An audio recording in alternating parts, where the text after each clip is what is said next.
할렐루야. 한 주간 잘 지내셨습니까? 이렇게 주님의 날에 여러분을 교회에서 예배 드리면서 만나 뵙게 되어서 기쁩니다. 무엇보다 가족 여행을 해외로 무사히 잘 다녀온 예린이와 이한이 가정 후에 함께 하신 하나님께 감사를 드립니다. 또 멀리 서울에서 이영원 목사님 함께 예배 드릴 수 있어서 감사를 드립니다. 오늘 함께 나눌 하나님의 말씀은 하나님이 주신 특별한 마음이라는 주제로 디모데후서 1장 7절 말씀을 새 번역 성경으로 다 함께 한 목소리로 읽어보도록 하겠습니다. 다 같이 시작. 하나님께서는 우리에게 비겁함의 영을 주신 것이 아니라 능력과 사랑과 절제의 영을 주셨습니다. 아멘. 오늘 말씀의 주제를 한번 따라해 보겠습니다. 하나님이 주신 특별한 마음. 그래요. 오늘은요, 이 주제로 세 가지로 생각을 해볼까 합니다. 자, 첫 번째, 하나님께서는 우리에게 특별한 마음을 주셨다고 했는데 그 특별한 마음은 무엇인지 알아보고요. 두 번째는 그 특별한 마음을 우리에게 왜 주셨을까 하는 의문을 가지고 한번 알아볼 거예요. 그리고 세 번째로는요, 하나님이 그렇게 특별한 마음을 주셨는데 우리가 그 마음을 어떻게 잘 간직할 수 있는지에 대해서도 알아볼 겁니다. 오늘 읽은 디모데후서 말씀은 사도 바울이 쓴 말씀이에요. 우리가 10월 달에도 세대통합 예배 때 에베소서 말씀을 들으면서 바울이 옥에 갇혀서 에베소 교회에게 보낸 편지 생각나시죠? 그래서 감옥에 갇혔을 때 쓴 편지라 하여 옥중서신이라 했죠. 오늘 말씀도 지금 바울이 감옥에 있으면서 자기가 너무나 사랑하는 제자, 그거를 우리가 세 글자로 뭐라고 하죠? 애제자. 그래요, 맞아요. 애제자에게 사랑하는 마음을, 들끓는 마음을, 당부하고 싶은 마음을, 격려하고 싶은 마음을 편지에 써서 보내는 말씀이에요. 그것이 디모데 전서와 디모데 후서예요. 그러면 디모데는 사람일까요? 뭘까요? 맞아요. 디모데는 사람 이름입니다. 지금 바울이 디모데에게 이렇게 편지를 쓸 때 그 역사적 배경을 잠깐 보면은요, 로마에는요, 그때 당시에 큰 불이 발생했어요. 그 불이 6일 동안 꺼지지 않았고 여기저기서 불이 나서 난리가 났을 때였어요. 그때 어떤 소문이 돌았냐면 네로 황제가 로마를 다 불태운 후에 새로운 궁전을 세워서 자기가 세우려고 일부러 불을 질렀다라는 소문이 왕왕 돌았어요. 네로 황제는 자신에게 쏟아지는 비난을 피하려고 기독교인들을 잡아서 누명을 씌우고 또 잡아다가 박해를 시작했어요. 여기서 박해라는 말은 무슨 뜻이냐면 못살게 굴고 해롭게 한다는 뜻을 말해요. 얼마나 잔혹한 박해를 했는지 예수님을 믿는 사람들을 다 잡아다가 화형시켰어요. 또 화형은 또 뭐예요? 화형이란 것은 맞아요. 몸에다가 불을 질러서 몸을 불로 태워 죽이는 그런 사형의 방법이었어요. 얼마나 무서워요? 또 어떤 또 처형을 했냐면 굶고 있는 사자한테 먹잇감으로 사람을 던져버리는 그런 또 처형도 하기도 했고, 예수님처럼 사람을 나무에 못을 박아서 처형을 하는 그런 아주 무서운 박해를 시작했어요. 너무나 무섭고 두렵고 떨렸을 거예요. 이때 사도 바울도 예수님을 전파하러 다니다가 감옥에 잡혔어요. 그때 사랑하는 제자 디모데를 생각하니 우리 제자 디모데가 얼마나 지금 두렵고 떨리고 스승이 또 잡혀 있으니까 얼마나 힘들까 하는 마음으로 성경을 썼습니다. 성경에 사도 바울은 이야기합니다. 디모데야, 하나님께서는 우리가 두려워서 비겁하게 되는 것을 원하지 않으신단다. 하나님께서는 우리에게 두려워하는 영을 주신 것이 아니라 능력을 주셨단다 라고 이야기했어요. 여기서 능력이란 것은 어떤 일을 해낼 수 있는 힘을 말해요. 그것은요, 자신이 가지고 있는 힘이 아니라 하나님이 함께 하시면 할 수 있다는 믿음이에요. 우리 한번 다윗을 한번 생각해 볼까요? 사무엘상 17장 37절 말씀에 보면 여호와께서 나를 사자의 발톱과 곰의 발톱에서 건져내셨은즉 나를 이 블레셋 사람의 손에서 건져내시리이다 라고 고백하고 골리앗을 쓰러뜨립니다. 다윗은요, 이렇게 어떻게 해서 이런 믿음의 고백을 할 수 있었을까요? 다윗은 무엇을 하는 사람이었죠? 목동이었어요. 양을 치는 목동이었어요. 그렇게 양들을 칠 때 보면 양을 야곱야곱 잡아먹으려고 주변에는 항상 사자와 곰들이 어슬렁거리고 있었어요. 그때마다 다윗은 물맷돌을 던져서 사자를 쓰러뜨리고 곰을 쓰러뜨린 경험이 있어요. 아마 저 같으면 아하하 내가 잘해서 사자랑 곰들이랑 돌멩이로 다 따라잡았다고 하고 교만해하고 우쭐댔을 텐데 다윗은 그렇게 생각하지 않았어요. 이런 모든 것은 하나님께서 지켜주시고 돌봐주신 것을 굳게 믿고 있었어요. 그래서 골리앗과의 싸움에서도 비겁하게 숨지 않고 나와 함께 하시는 하나님이 나를 도와주실 거야 하고 믿음으로 물맷돌을 던졌을 때 어떻게 됐어요? 골리앗이 쓰러졌지요. 맞아요. 하나님께서 다윗과 함께 해 주셨어요. 이처럼 하나님께서는 함께 해주시면 우리는 두렵지 않고 비겁해지지 않는다는 것을 굳게 믿는 마음을 주셨습니다. 그러면 또 우리에게 또 어떤 영을 주셨을까요? 우리 말씀 본문에 사랑하는 마음과 절제의 영을 주셨다고 했어요. 어떤 사람이요, 강도를 만났습니다. 강도를 만나서 길에 쓰러져 있었어요. 많은 사람들이 그 쓰러져 있는 사람을 보고 그냥 지나갔어요. 하지만 사마리아 사람은 달랐습니다. 그는 쓰러진 사람을 도와주었고 약을 발라주면서 숙소까지 데려다 주었어요.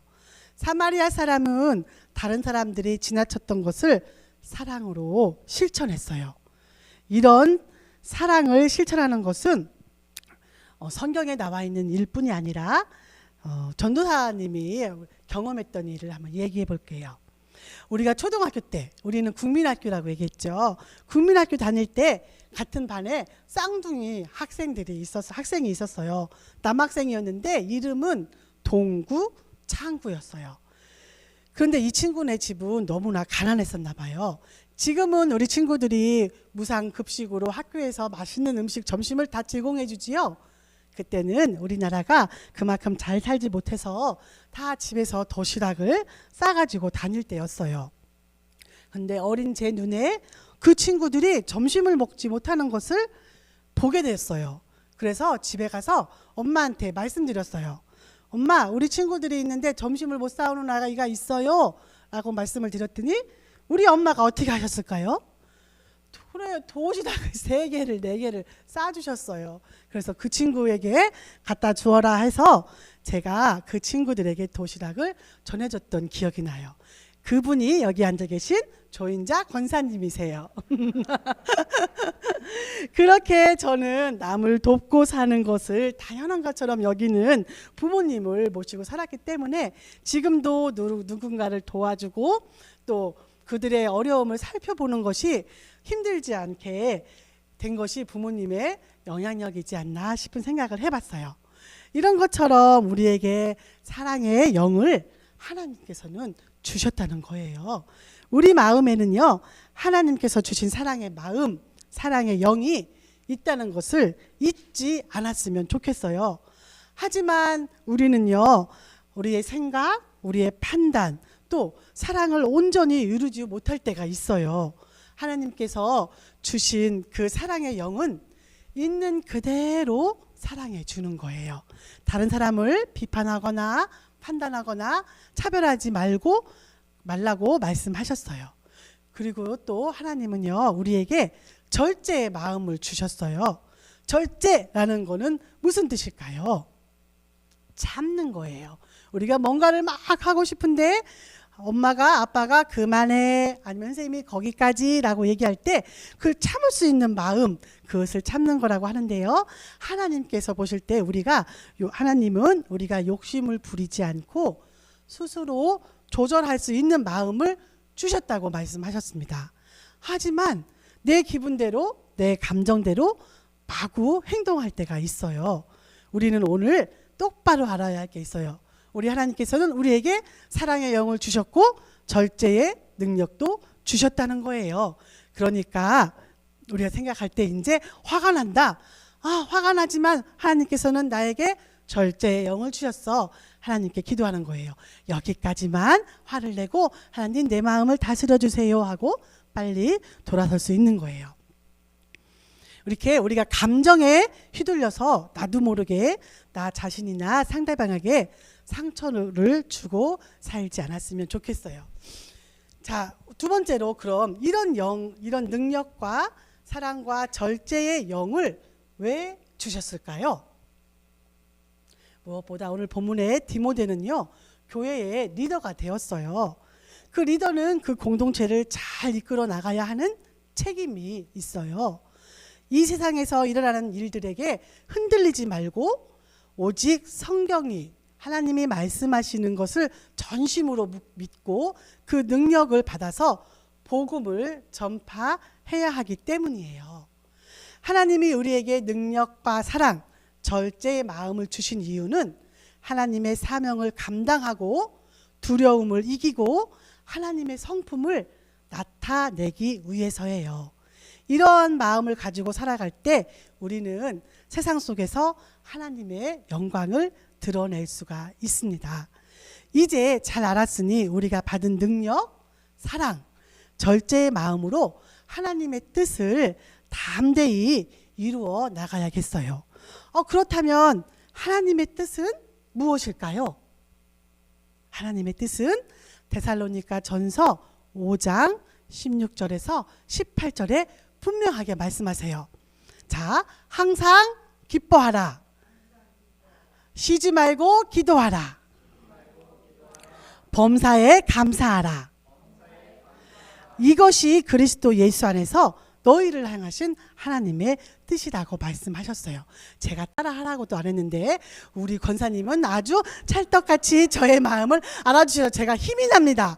맞습니다. 우리는 기뻐해야 되고 기도해야 되고 감사하는 것, 이것만 하라는 거예요. 이것이 우리를 향하신 하나님의 뜻이라고 오늘 분명히 알게 되었습니다. 세 번째 드릴 말씀에 해답이 나왔지요. 어떻게 하면 두려워하지 않고 사랑과 절제의 영을 잘 간직하고 지낼 수 있을까라는 질문이에요. 먼저 하나님의 말씀을 잘 듣고 읽어야 돼요. 믿음은 하나님의 말씀을 들을 때 생긴다고 말씀하셨어요. 우리 친구들 보면 특히 우리 모자이크 교회의 어린이들은 가만히 혼자 그냥 멍 때리고 노는 모습을 제가 잘 못 봤어요. 거의 책과 함께 있는 모습을 보았는데 다른 과학책 이런 책을 읽는 것도 굉장히 중요하고 좋지만 우리 친구들 이제 앞으로는 성경책을 읽는 것을 즐거워하길 바랍니다.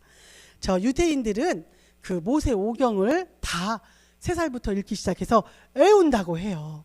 우리가 그 긴 말씀은 다 외울 수는 없어도 날마다 20분 동안 아니면 짧은 한마디의 하나님의 말씀을 읽고 그 말씀을 묵상하고 큐티하고 생각하는 그런 우리 주일학교와 성도님들이 되었으면 좋겠습니다. 이렇게 하나님의 말씀으로 내 안에 내 말씀으로 충만하게 하고 또 우리는 무엇을 또 해야 한다고 말씀드렸죠? 기도하라고 말씀하셨어요. 기도를 어떻게 하라고 말씀하셨죠?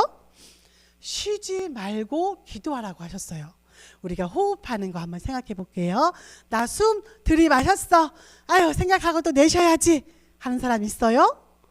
없죠. 너무나 자연스럽게 숨을 들이마시고 내뱉고 하는 그 작용처럼 우리가 하나님께 기도하는 것을 늘 호흡하듯이 하나님을 생각하는 것, 그렇게 기도하라고 말씀하십니다.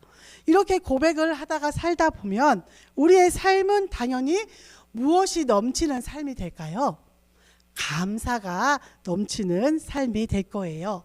그래서 하나님의 영으로 충만한 우리를 보고 하나님을 믿지 않는 사람들에게 하나님을 소개할 수 있는 우리가 되어야 합니다.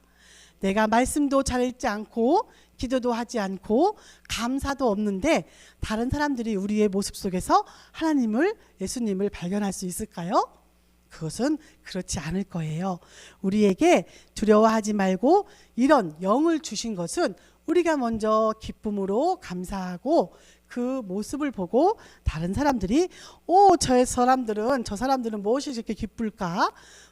내가 보기에는 잘 사는 것 같지도 않은데 항상 기뻐하고 감사하네. 무슨 진리가 있을까? 하고 우리에게 물어볼 때 우리는 당당하게 너희들은 알지 못하는 우리는 하나님의 생명이 있어, 예수님의 복음이 있어 라고 궁금해할 수 있게 우리의 삶이 변했으면 좋겠습니다. 자, 그래서 우리가 말씀을 정리하겠습니다. 하나님께서는요 우리에게 어떤 영을 주셨나요? 두려워하는 영이 아니라 그래요, 사랑과 절제영. 우리 역시 주일학교 친구들이 100점입니다. 사랑과 절제의 영을 부어주셨습니다. 우리는 이미 이긴 싸움을 싸우는 거예요. 그러니까 두려워서 숨지 말고 우리 아까 처음에 말씀드린 다윗처럼 이기는 싸움을 왜 할 수 있어요? 하나님이 함께 하실 것이니까. 우리는 연약해서 못해요. 우리는 항상 두려워요. 하지만 하나님이 우리에게 주시는 그 마음이 있다면 한 발 한 발 나아가 보는 것입니다. 우리에게 부어주신 그 사랑과 절제의 영을 기억하시고 우리를 넘어뜨리려는 어떤 유혹에 빠지지 말고 우리와 함께 하시는 하나님만 바라보시면서 살아가기를 원합니다.